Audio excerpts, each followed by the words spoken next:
Assalamualaikum warahmatullahi wabarakatuh. Waalaikumsalam. Ustaz, izin bertanya, melihat YouTube Ustaz di TikTok, kenapa negara Israel itu tidak binasakan oleh Allah? Assalamualaikum warahmatullahi wabarakatuh. Waalaikumsalam. Wa ila adin akhahum huda. Nabi Hud diutus kepada kaum Ad, hancur Ad, enggak ada lagi. Wa ila madyana akhahum syu'aiba. Nabi Syu'aib diutus kepada kaum Samud, hancur Samud. Wa ila Madyan, wa ila Samuda akhahum Salihah. Kepada kaum Samud diutus Nabi Soleh, hancur, nggak ada lagi di atas muka bumi. Tapi Yahudi masih tetap ada. Disitulah mukjizat Nabi Muhammad SAW, bahwa Nabi mengatakan di akhir zaman akan ada umat yang akan memerangi kamu dan kamu akan berperang dengan mereka, sampai-sampai batu dan pohon kayu pun berpihak ke kamu, tidak ke mereka, kecuali satu pohon namanya pohon Gharqad. Dari Kairo satu hari naik mobil sampai ke satu kota namanya Rafah. Kota Rafah itu dibagi dua, sebelah diambil Israel, sebelah untuk Mesir. Dipasang pagar besi dengan voltase tinggi listrik. Kalau disentuh mati kita. Jadi orang sini mau berkirim surat ke sini pakai layang-layang.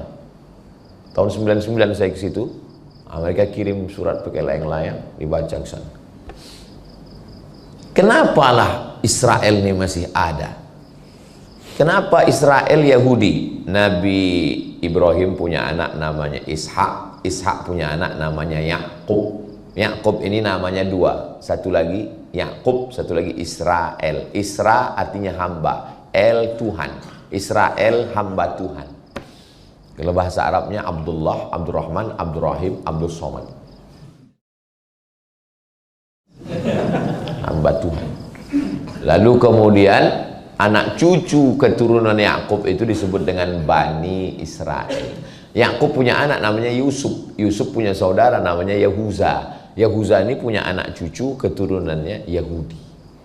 Itu beda Yahudi dengan Israel. Jadi semua Yahudi Israel, tapi tidak semua Israel Yahudi, karena tidak semua keturunan Yahuza. Kenapa mereka ini masih ada zaman sekarang? Jadi saya dulu zaman kuliah, kita kan selalu berpikir, kok ada mereka nih? Saya tanyalah ke Syekh Muhammad Jibril, guru besar tafsir Al-Azhar, Profesor Dr. Syekh Muhammad Jibril. Syekh, kaum Samud habis, kaum Madian habis, kaum habis. Kenapa kaum ini disisakan Allah sekarang? Syekh Muhammad Jibril tersenyum, kata dia, kalau Israel dihancurkan Allah juga, apalah tiket kau masuk surga? Oh, rupanya itu disisakan Allah untuk kita rupanya. Makanya kalau punya pasukan bala tentara, kirimkanlah ke sana untuk menghantam Israel. Tentara Palestina yang sudah dijajah sejak 1946.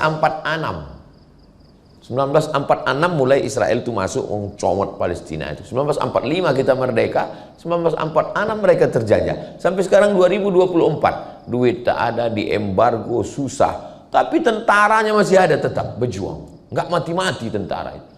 Tentara Israel begitu tertangkap oleh Hamas, ditarik, dibuka bajunya, pakai pampers. Itu kencing-kencing mereka menghadapi Palestina itu. Kenapa? Karena orang kita berjuang untuk mati. Orang kita kalau sudah berjuang itu niatnya mati syahid. Iskariman, hidup mulia, au mut syahidan, atau mati syahid. Mereka berjuang karena gaji, karena dolar. Makanya kalau sudah ditempatkan, kamu pasukan ke depan besok melawan Palestina, langsung orang itu ke supermarket beli pampers. Kenapa ini masih disisakan Allah SWT? Untuk menengok mana yang pejuang, mana yang pecundang. Bisa juga untuk baju kaos. Buat gambar Masjidil Aqsa besar, bawah, untuk melihat mana yang pejuang, mana yang pecundang. Jangankan berjuang ke Palestina, masalah memboikot aja masih diejek-ejek orang. Jangankan orang biasa, ustadz pun masih makan produk-produk. Kita mesti melawan Israel, menolong Palestina, takbir, Allahu Akbar. Selesai acara, Ustadz yang melawan tuh makan donat buatan Israel di airport. Datang Ustadz Tengku Zulkarnain. Tadi Bapak Ustadz bilang kita melawan Israel, itu kan produk Israel, kenapa dimakan?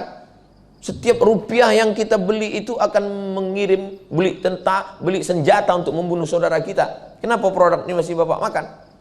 Apa kata dia? Ini adalah Israel, mesti kita selesaikan.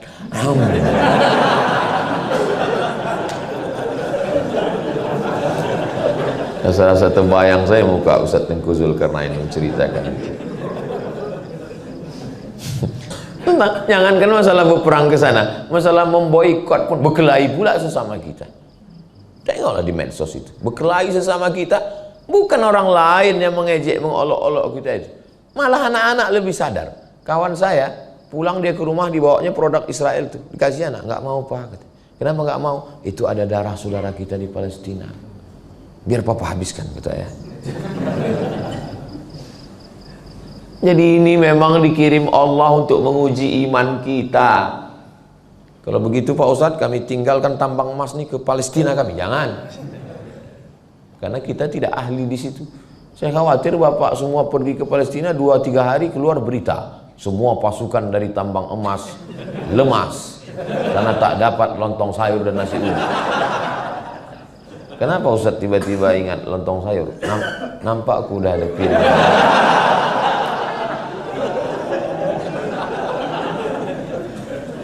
Kalau Tuhan main gasing, jangan dibawa ke kota Makkah. Kalau sudah nampak aku piring, hilang pula materi ceramah. Itu maka aku pancing dengan pertanyaan. Ini bahan udah hilang semua. Saudara yang dimuliakan Allah, am hasibtum an tadkhulul jannah, kalian sangka kalian masuk surga? Walamma ya'lamillahu alladhina jahadu, Allah mau menengok siapa yang berjihad. Wa ya'lamas sabirin, siapa yang sabar dalam perjuangan. Lalu untuk apa dibuat Allah? Waliyumahhisallahu alladhina amanu, untuk menyaring, memfilter. Waliyumahhisallahu alladhina amanu, mana yang beriman.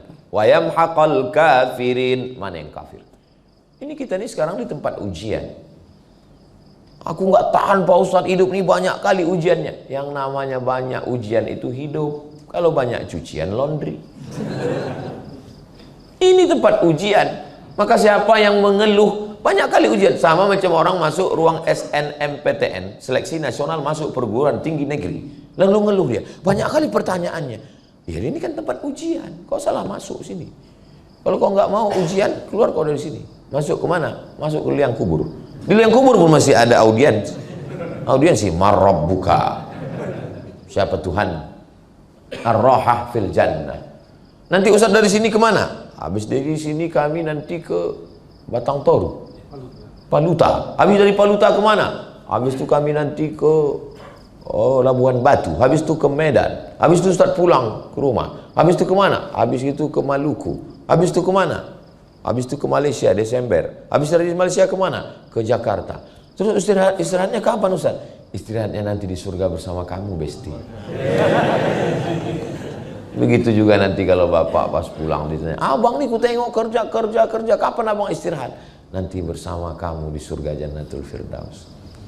Apa kata dia? Alah, ngomong aja. Jadi memang disisakan Allah itu untuk kita. Kalau sanggup dengan nyawa, tak sanggup dengan nyawa, dengan harta, kirimkan apa yang kita bisa bantu. Ini musim dingin, turun salju di Palestina. Mereka saudara kita itu perlu selimut. Kirimkan untuk selimut, untuk rumah. Kirim ke lembaga yang resmi, Basnas, Badan Amil Zakat Nasional. Kami pernah menggalang dana. Saya tidak mau ikut acara manapun kecuali dengan Basnas, karena itu lembaga negara sampai ke sana. Pas penggalangan dana, malam solidaritas Palestina di halaman Masjid An-Nur. Terkumpul semua duit, saya tanya, berapa panitia terkumpul? 11 miliar terkumpul. Padahal kalau pengajian-pengajian biasa paling 25 juta, 20 juta. Disitulah nampak pedulinya kita dengan Palestina. Tapi banyak juga yang teriaknya kuat, Allahu Akbar. Pas keluar duit 2.000. Pas ditanya, kok kuat kali takbir? Kita Pak Ustadz kadang lemah di sini, kuat di sini. Jadi juga lah ada semangat dia kan. Mau dia bertakbir, jadilah itu. Nah, jadi ini memang sengaja ini. Jadi puncaknya nanti 5 syaratnya, mereka sedang menunggu namanya Mesiah. Mesiah itu kalau bahasa Arabnya Al-Masih. Mereka menunggu Al-Masih. Kenapa disebut Al-Masih? Karena kalau disentuhnya orang lumpuh berdiri, disentuhnya orang mati tegak. Masih artinya menyentuh. Masahayam sahu, masih menyentuh. Sentuhnya orang lumpuh sehat, disentuhnya orang berdiri. Al-Masih. Mereka sedang menunggu Al-Masih itu. Al-Masih Isa Pak Ustaz? Al-Masih yang asli namanya Al-Masih Isa. Al-Masih yang KW namanya Al-Masih Dajjal. Dajjal itu KW. Makanya kalau ada ibu-ibu pakai gelang emas tapi palsu, itu namanya emas KW, emas Dajjal. Emas yang asli itu di martabe. Sampai mana tadi? Lupa pula. Jadi mereka sedang menunggu Mesias ini datang. Mesias itu mau turun ke bawah, syaratnya 5. Yang pertama, kuasai Palestina. Itu mengapa mereka menguasai Palestina 1946. Karena Mesias itu sedang di langit, sedang nunggu dia. Kalian mau aku turun? Kata dia. Mau kalian aku turun? Nah, kalian ambil Palestina ya. Nah, itu maka mereka ambil Palestina. 5 juta Yahudi dari seluruh dunia sudah pulang ke Palestina. 5 juta orang itu sekarang. 5 jutanya dia, bukan banyak, 5 juta. Kita hampir 300 juta. Andai serentak kita terkencing bersama, pipanya kita arahkan ke sana, mati orang itu tenggelam. Apalagi kencing dari kita ini dahsyat, jengkol sama petai. Baru kena anginnya aja pingsan. Pertama, kuasai Palestina, syarat kalau mau turun. Yang kedua, buat Palestina itu berdarah bayi, bunuh. Itu maka anak-anak bayi. Dulu tentara Israel itu kalau nengok perempuan Palestina hamil jalan, taruhan mereka berdua. Taruhan. Itu bayi dalam kandungan itu laki-laki apa perempuan? Yang satu bilang laki-laki, yang satu bilang perempuan. Tangkapnya, cobeknya, pop, keluarkan bayi. Yang bercerita itu guru kami dari Makkah Al-Mukarramah. Begitulah sadisnya tentara Israel. Makanya ada orang Amerika perempuan, apa kata dia? Saya nggak percaya sama Tuhannya orang Islam. Kejam kali Tuhannya. Dibacanya ayat. Kullama nadijat juluduhum, ketika kulit mereka masuk neraka gosong melepuh, badalna juludan ghairaha, kami ganti dengan kulit yang baru. Kejam kali Tuhan begitu. Dulu saya nggak percaya sama Quran itu karena Quran menceritakan Tuhan yang sangat kejam. Setelah peristiwa Israel ini, memang cocoklah neraka itu diciptakan untuk mereka dan bersyahadat dia masuk Islam. Sudah saya posting videonya di Instagram yang followernya 9 juta itu. Maksudnya yang belum follow lah. Syarat yang kedua, buat darah diserak supaya dia mau turun. Yang ketiga, apa dia? Seluruh Yahudi yang ada di dunia pindah ke situ. Yang keempat, hancurkan Babel, karena Babel dulu tempat penjaranya Israel. Babel waktu itu nama rajanya Nebukadnezar. Nebukadnezar mau menjarakan, membunuh, dia balas dendam. Babel harus dihancurkan. Babel itu bukan Bangka Belitung, Babel Irak. Makanya setiap naik presiden Amerika, yang pertama dia lakukan membombardir Irak. Saya paling sakit hati saya sama George Bush lah. Kenapa? Karena saya mau S2 di Universitas Saddam Hussein tahun 2002. Kami haji jumpa sama kawan-kawan. Kau S2 di mana? Di Irak, di Baghdad. Di mana? Universitas Saddam Hussein. Kenapa kau belajar di sana? Gratis. Cocoklah saya mencari beasiswa. Tiap tahun bisa haji, naik bis dari Baghdad ke Madinah. Cocok. Begitu saya selesai kuliah, mau ke Baghdad, Universitas Saddam, dibom George Bush, rata universitas itu dengan tanah. Akhirnya saya pergi ke Maroko. Kalau enggak, udah jurusan Saddam saya ini pulang. Yang kelima, mau mereka turun, Mesiasnya itu mau turun, hancurkan Masjidil Aqsa nih. Ini Masjidil Aqsa.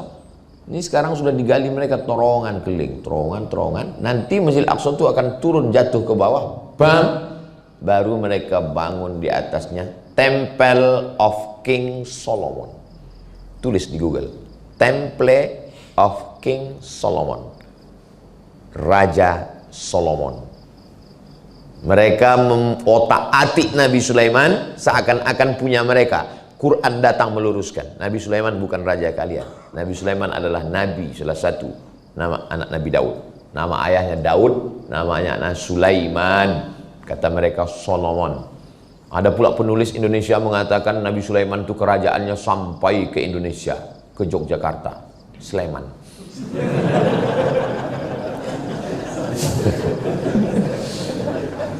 Saudaraku yang dimuliakan Allah SWT, itulah kenapa menjawab pertanyaan kenapa mereka mengambil Palestina, kenapa anak-anak berdarah di Palestina, kenapa mereka ingin meruntuhkan Masjidil Aqsa. Jawabannya karena mereka sedang menunggu Mesias. Mereka membangun negara itu berdasarkan mitos. Datanglah orang komunis dari Prancis, namanya Roger Jaroudi. Masuk Islam, ditulisnya buku Yahudi mendirikan negara berdasarkan mitos.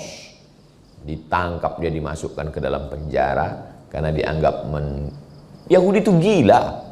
Ada satu jenderal Yahudi itu namanya Mosa Dayan. Coba tulis di YouTube, Google Mosa Dayan. Jenderal Mosa Dayan, matanya buta sebelah. Mosa Dayan. Ketika berdiri negara Israel, lalu panglima perangnya namanya Mosa Dayan, mereka kirim pakar mumi yang ada filmnya itu, Mumi Return. Jangan anak manggil bini mumi itu artinya mayat Fir'aun.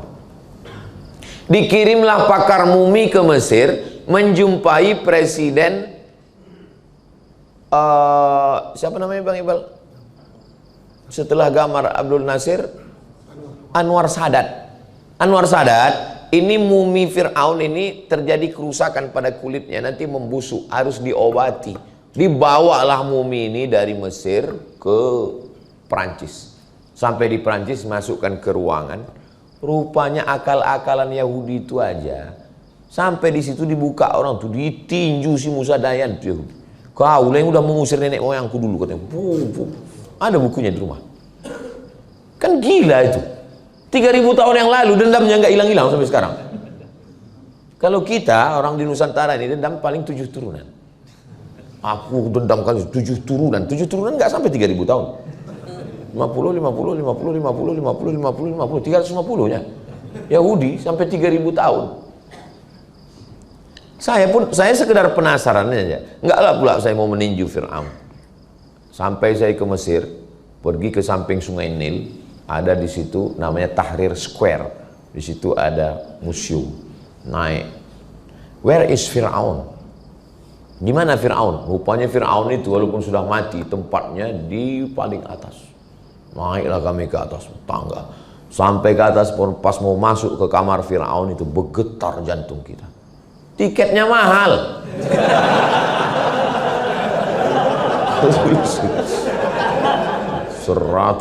Dulu 100 pon. Beasiswa kita 162. Lebih dari 50% beasiswa. Setengah bulan awak puasa sunat. Masuk ke dalam menengok. Dia di dalam kotak kaca. Dalam kotak kaca tak berbaju, pakai anduk aja. Makanya siapa yang suka pakai anduk keluar. Saya tengok dekat-dekat gini. Ini kaca saya tengok, saya perhatikan hidung. Rambutnya macam rambut jagung merah. Hidungnya mancung, mulutnya begini. Pas saya tengok matanya, takut pula saya dikedipnya gini. Kaulah rupanya Fir'aun. Diabadikan Allah. Apa kata Allah? Al-yawma nunajjika bibadanika. Hari ini kami selamatkan jasadmu, tak hancur. Untuk apa? Litakuna liman khalfaka ayah. Supaya menjadi tanda-tanda bagi orang setelahmu bahwa pejabat penguasa akan mati. Makanya perlu juga setelah pelantikan seluruh bupati, wali kota, gubernur se-Indonesia dibawa jalan-jalan ke Mesir untuk berkunjung ke Firaun. itulah akhir. Saya kalau ada yang mau buat nanti mau saya jadi guide-nya. Jadi pas di depan Fir'aun itu ceramah kita, wahai bupati, gubernur, wali kota, inilah akhir kalian nanti gitu kan. Bagus kalau ada yang membuat program itu. Saudaraku yang dimuliakan Allah Subhanahu wa taala. Berakhir, bukan main gagahnya dia mengejar Nabi Musa, dikejarnya Nabi Musa, lalu sampai ke Laut Merah itu dipukulkan Nabi Musa, tongkat itu terbelah Laut Merah, Nabi Musa pun lewat. Begitu sampai ke ujung, datang Fir'aun mengejar di tengah, berbalik laut itu, pus, tenggelam, habis. Matinya sangat menyakitkan Fir'aun itu. Matinya macam mana? Tersedak air garam tengah laut. Kalau mau tahu rasanya mati Fir'aun, nanti balik dari sini ambil garam, masuk, habis itu sedak. Begitulah sakitnya Fir'aun. Kan mumi itu banyak, mumi. Kenapa pakar ahli yakin bahwa mumi itulah yang Ramses II yang mengejar Fir'aun itu? Kenapa? Setelah digali, dibuka paru-parunya, ada garam di dalam. Paru-paru kita ini nggak akan bisa mungkin masuk air, karena setiap masuk, makanya waktu sedang minum nggak boleh ngomong. Itulah aku bilang masuk kan? Batuk. Kenapa batuk? Karena begitu air masuk ke dalam, kita langsung otomatis menolak. Paru-paru hanya masuk udara. Ada dua saluran, saluran air, saluran udara. Maka saluran udara ini kalau diisi air, dia akan keluar dengan sendiri. Tapi di dalam paru-paru Fir'aun garam. Kenapa? Masuk air garam itu ke tempat nafas, itulah mati yang paling menyakitkan. Waktu tenggelam dia apa kata dia? Amantu bi Rabbi Musa wa Harun. Aku percaya kepada Tuhan yang disembah Musa dan Harun. Pintu taubat sudah tertutup. Mampuslah kau Fir'aun. Neraka jahanam tempat Fir'aun. Inna Fir'auna wa Hamana wa junudahuma kanu khati'in. Fir'aun, Haman dan tentaranya. 3. Fir'aun, Haman. Haman adalah orang cerdas, penasehat yang selalu menasehati Fir'aun untuk jahat. 3. Haman, Fir'aun, wa Haman, wa junudahuma, dan pasukan bala tentaranya. 3 ini kena. Nah, hari berganti, musim berubah, pertarungan masih tetap berlanjut. Sampai kapan? Sampai akhir dunia, dan mudah-mudahan kita, anak cucu kita istiqomah semuanya, insya Allah. Hebat juga pertanyaan ini. Memang orang martabe ini cerdas-cerdas ya. Pertanyaan itu berkualitas. Habis setengah jam untuk satu pertanyaan. Baik, syukur. Dari Ahmad Boleh? Baik, dari Ahmad saya bacakan Ustaz. Pak Ustaz, bagaimana cara kita sebagai manusia untuk membuat hati kita tenang ketika berhadapan dengan lingkungan yang membuat kita tidak nyaman? Dikarenakan ada orang yang pilih, tetapi dia juga mengajak orang lain untuk tidak menyukai kita. Bagaimana tanggapannya Pak Ustaz? Letaknya tenang itu di mana? Bukan di mata, bukan di tangan, bukan di kaki, bukan di mulut.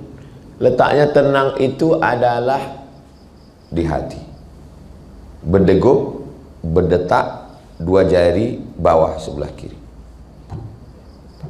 Kalau masih berdegup, alhamdulillah. Kalau tak berdegup, kasih tahu pimpinan, kain kapan udah siap. Disitulah letak ketenangan itu. Lalu siapa yang menurunkan ketenangan itu? Apa yang dicari orang-orang kaya, pejabat-pejabat, artis-artis di kota metropolitan, kota besar? Makin besar kota, makin hebat. Apa yang dicari? Yang dicari ketenangan. Masuk ke diskotik, masuk ke nightclub, dugem. Orang dugem itu yang mau dicarinya ketenangan. Dugem itu artinya duduk sambil gemetar. Macam tahu aja Ustaz nih. Dengar lagu dangdut, enggak juga tenang. Masuk K-pop, enggak juga tenang. R&B, enggak juga tenang. Happy metal, enggak juga tenang. Makan pil anjing gila, baru enggak tenang. Makan kecubung, mati. Yang dicari itu ketenangan. Padahal ketenangan itu kuncinya kata Allah, ala bidzikrillahi tatmainnul qulub. Dengan banyak berzikir hati menjadi tenang. Yang jahat itu kolesterol, bukan. Yang jahat itu asam lambung, bukan. Yang jahat itu adalah jantung koroner, bukan. Yang jahat itu adalah akal pikiran. Pikiran itu yang jahat. Nanti kalau kau pensiun kau makan apa, anak kau makan apa, bini kau makan apa, kau nggak bisa jalan lagi, kau bisa ansuran kau banyak, semuanya kredit, mobil kredit, rumah kredit, bini kau pun hampir kredit. Jahat itu pikiran. Makanya apa yang membuat pikiran? Makanya ketika ke rumah sakit, kelihatannya bapak sudah jaga dietnya, makanannya sudah bagus, cuman bapak banyak pikiran. Nah, ini kita kasih obat ya. Ini obat penenang pak. Akhirnya pas dimakan berhenti berpikir. Pas bangun berpikir lagi, nanti ke sudah pensiun makan apa? Makan lagi pak, katanya. Pas bangun pikir lagi. Nanti kalau aku begini mau makan apa? Anak macam mana, menikahkan anak macam mana, digaji tak naik-naik, ini belum cair lagi.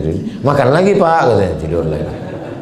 Makanya orang suka makan pil obat penenang. Artis-artis, pejabat-pejabat, biar supaya tenang. Pergi ke rumah, tertulis di depan rumah spiritual, mendatangkan ketenangan. Tulisannya apa? How you can stop your mind. How, bagaimana? You, kamu, can, bisa, stop, menghentikan, your mind. Bagaimana bisa menghentikan pikiran? Pejamkan mata, amati nafas, hembus, tarik dalam, hembus. Lupakan semua beban, lupakan anak, lupakan istri. Sudah lama lupa pak. Tarik nafas, fokus pada nafas. Tarik ke atas pelan-pelan. Tahan. Tuh, kentut, ada yang terkentut. Buyar konsentrasi. Dalam Islam kita tidak diajarkan bersemedi meditasi. Kosongkan. Coba pas sedang kosong mati kau suul khotimah. Kosong enak aja kok kosong. Kita tidak diajarkan meditasi, kita tidak diajarkan minum khamar, kita tidak diajarkan pakai sabu narkoba, kita diajarkan menyibukkan ini sehingga ini ditolong Allah untuk tenang. Asal udah sibuk ini, makanya tadi selesai sholat saya ajak berzikir la ilaha illallah wa la syarika lahu lahul mulku wa lahul hamdu Allahumma antas salam wa minkas salam wa subhanallah subhanallah subhanallah subhanallah. Kalau kuat di sini, lemah di sini. Kalau kuat di sini, lemah di sini. Kuatkan dia di sini. Subhanallah subhanallah alhamdulillah alhamdulillah Allahu akbar Allahu akbar. Ada tasbih itu 100. Afdalu dzikri fa'lam annahu la ilaha illallah la ilaha illallah. Ustadz, Habib, Kiai, Tuan Guru, saya ini sedang susah hati, sedang galau, banyak itu, banyak ini, musibah segala macam. Bagaimana? Kau bersolawat satu hari 1000 kali. Bingung orang nih, kok 1000 kali? Sebetulnya tujuannya ketika mulut bersolawat, hati ingat Nabi, ini stop. Makanya orang gila sehat. Kenapa? Dia tak berpikir. Tapi bukan saya ngajak kita gila semua. Yang kita buang dengan zikir itu adalah pikiran-pikiran negatif. Saya menemukan sendiri, tak dapat saya dari mana. Ketika almarhumah mak saya meninggal, memang pikiran saya selalu saya menyalahkan diri saya. Kenapa kau tak bangunkan rumah mak kau? Kenapa kau tak belikan dia mobil mewah? Kenapa kau tak bawa dia jalan-jalan? Kenapa kau tak belikan dia baju bagus? Kenapa tak kau belikan dia emas? Kenapa tak kau kasih dia? Kenapa? Padahal udah saya buat semua. Pikiran saya selalu menyalahkan saya. Akhirnya saya menemukan sendiri untuk menghentikan pikiran. Setiap ingat saya bacakan Al-Fatihah. Untuk almarhumah makku Al-Fatihah. Auzubillahi minasyaitonirrajim. Bismillahirrahmanirrahim. Alhamdulillahirabbil alamin. Ketika saya baca Al-Fatihah, hati saya tenang, pikiran baru saya menemukan, oh, kalau mulut kita sibuk zikir, hati kita berzikir, pikiran kita tenang. Itulah makna ayat ala bidzikrillahi tatmainnul qulub. Orang tarekat Naqsyabandiyah wajib satu hari 5000 zikir wajibnya. Allah Allah Allah Allah Allah Allah Allah Allah Allah Allah Allah Allah Allah Allah Allah Allah. Itu maka pikiran kurang dia memikirkan yang negatif dan ditolong Allah. Allah yang menolong kita. Tapi kalau kita tidak berzikir, oh, zaman dulu kunci pintu pagar, kunci pintu rumah, kunci pintu kamar, di kamar kita tenang. Zaman sekarang kunci pintu kamar, kunci pintu rumah, kunci pintu kamar, duduk di rumah. Di komen orang di Google, di YouTube, di Instagram. Tidak ada lagi yang menenangkan. Zaman dulu jam 2 malam kita bangun tahajud tenang. Zaman sekarang bangun kita jam 2 malam usolli sunat tahajud. Gol! Orang nonton Manchester United, Liverpool. Gimana kita mau cari ketenangan? Ketenangan itu bukan tengah malam. Ketenangan itu bukan di Makkah Madinah. Ketenangan itu bukan di mana-mana. Bukan menyepelekan Makkah dan Madinah. Ketenangan ada dalam dirimu dengan berzikir kepada Allah. Zikir kata guru saya 3. Yang pertama istighfar. Astaghfirullahaladzim, astaghfirullahaladzim, astaghfirullahaladzim. Yang kedua salawat. Allahumma salli ala sayyidina Muhammad wa ala ali sayyidina Muhammad. Yang ketiga la ilaha illallah. Ya sesuai kondisi. Kalau kebetulan atasan nanya, gimana proses kinerja, progres kerja kita ke depan? Subhanallah walhamdulillah. Enggak gitu juga. Ya, kalau sedang rapat ya ngomonglah kita. Pas berhenti, kadang orang ini kebanyakan gaya. Pas dekat kawan, pas nggak ada orang, main handphone. Kalau saya manusiawi aja. Pas lagi tenang, zikir. Pas lagi kosong, zikir. Pas ada orang nanya, cerita, ngobrol, biasa.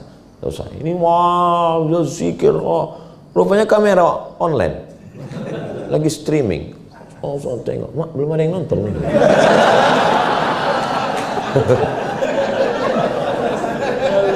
Nah, jadi zikir tak usah banyak-banyak, istighfar, salawat, la ilaha illallah. Istighfar, salawat, la ilaha illallah. Wallahu a'lam. Izin Ustaz, satu lagi Ustaz, dari awal. Ustaz, bagaimana peranan muslimah dalam bekerja di Martabe menjadi dakwah dan berkah dan sekalian dapat jodoh?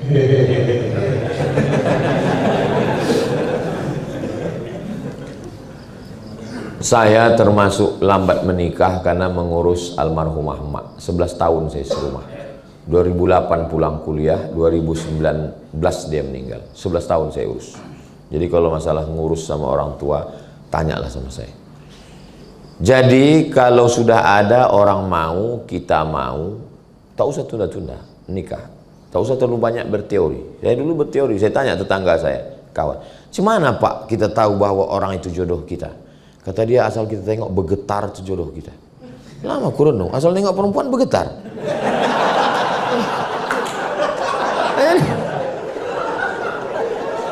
Jadi tak usah cari, asal mau dia, mau kita. Nikah itu kesepakatan, gak usah terlalu banyak-banyak berteori. Cerita yang pahit-pahit dulu. Bang, aku ini kerja di Martabe. Jadi kau mesti ikut aku, atau aku ikut kau.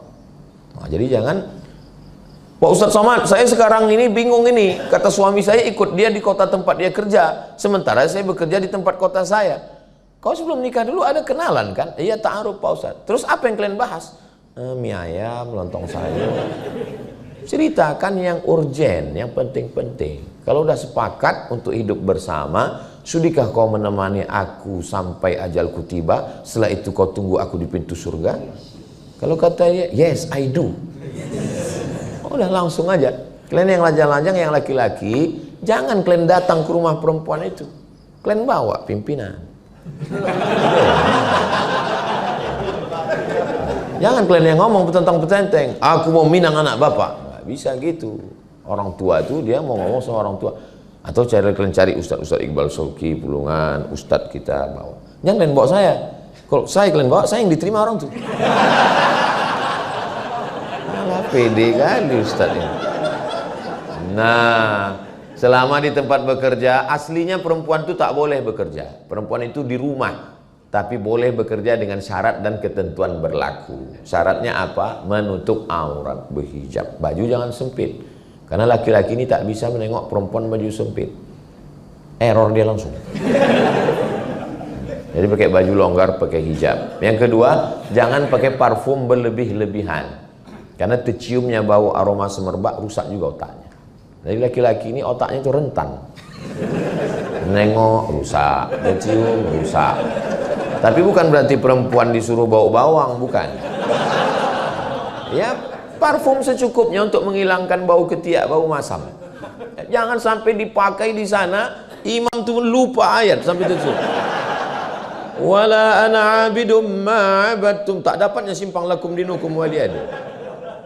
Yang ketiga, la yakhluwanna rajulun, jangan berdua-duaan satu ruangan. Ruang sempit bekerja. Berawal dari curhat, witing trisno, jalaran suko kulino. Cinta tumbuh karena sering bersama. Kerja dari mulai pagi jam 6 pagi sampai jam 6 sore. 12 jam sama laki orang. Sama laki sendiri 2 jam. Lama-lama bingung mana laki orang, mana laki aku. Curhat ke laki orang. Habis itu mulai curhat merasa nyaman. Tukar-tukaran nomor, WhatsApp, makan bersama. No free lunch. Tak ada makan siang yang gratis. Kenapa bisa terjadi macam ini? Udah macam abangku, udah macam kakakku, sudah macam saudaraku, udah macam pakcikku. Berawal dari macam, berakhir dengan macam-macam. Waspadalah. Lalu kemudian jaga komunikasi yang baik dengan suami, dengan istri. Pulang ke rumah, bilang sama dia, aku sudah 12 jam sama orang lain bang, maka handphone ini kumatikan. Quality time. Saya Jumat, Sabtu, Ahad, Senin pulang. Kalau sudah di rumah, saya tutup. Saya jalan sama istri saya. Nanti kalau bapak ibu pergi ke mall, jumpa sama orang pakai topi, kacamata hitam, pakai masker, baju hitam, itu saya itu. Maka sering kadang jumpa di mall, Ustaz Somad ya? Mirip, gue bilang. Dia nggak tahu sedang waktu kita sama keluarga. Kapan lagi saya dengan istri saya, dengan anak-anak saya? Jadi ada, kita tahu dengan, saya bilang sama istri saya, aku ini macam kain pendek. Ditarik ke kaki, terbuka kepala. Ditarik kepala, terbuka kaki. Aku tahu kekuranganku, kelemahanku. Maka 3 hari, 4 hari aku di rumah, tutup, kita jalan. Kita makan, kita segala macam. Kenapa? Karena supaya, begitu juga dengan bapak dan ibu yang sudah sibuk ini, kalau pulang, kasihlah. Jangan lagi sudahlah kerja di kantor urusan ini, sampai ke rumah, main handphone juga lagi. Datang istrinya mau ngobrol, di fotonya. Ada orang resek, ganggu aja. Nah, karena kebersamaan. Mungkin ibu duit banyak, perempuan, wanita karir, sekolahnya tinggi, tapi di rumah suamimu tetaplah imam. Kasih tahu sama dia, bang, memang aku ini anak orang kaya, sarjana, duitku banyak. Kau kan memang salah satu asnaf dari 8 fakir miskin. Tapi walaupun begitu kau tetap imamku, bang. Kau kan tahu aku kerja di tempat tambang emas kan?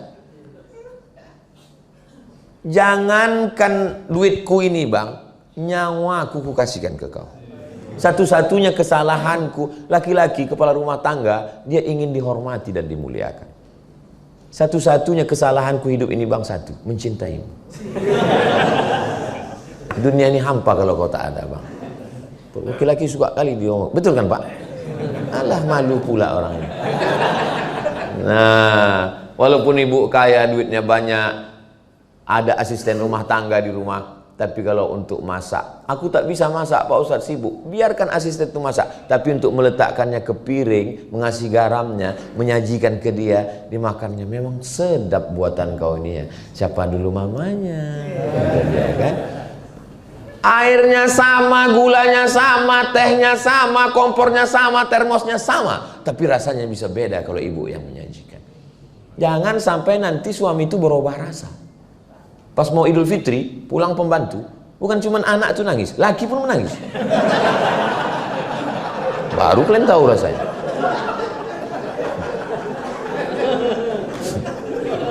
Berapa banyak sekarang laki-laki berselingkuh karena istri terlalu kaya, terlalu hebat, terlalu kuat. Kenapa? Karena laki-laki kalau sudah dilemahkan, psikologisnya terganggu. Senapang angin pun tak hidup. Pas ditanya, ditangkap sama polisi. Kenapa kau berselingkuh? Saya lebih tertarik dengan pembantu saya daripada istri saya. Kenapa? Psikologisnya terganggu. Makanya kalian perempuan yang berkarir yang hebat, muliakan suami kalian. Bilangkan kaulah imam. Kalau tak ada kau, aku tak bisa sembahyang bang. Itu tidak bohong. Memang kalau tak ada imam, cuma mau sholat. Muliakan dia, besarkan hatinya, hebatkan dia. Aku ini dia nggak ada apa-apanya. Aku ini anak orang susah. Sementara kau anak orang kaya, kau bekerja di tambang emas. Tak usah sebut-sebut itu bang. Emas itu bagiku hanya setumpuk tanah busuk. Kau lah yang paling mulia. Nah, gitu. Kau lah pangeran kodokku bang.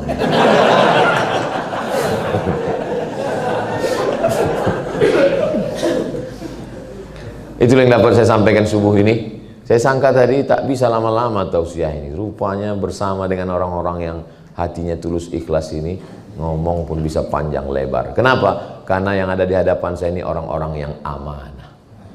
Amanah itu A-nya akidah, M-nya adalah mujahadah. Ustaz kok tahu? Itu ada tulisannya.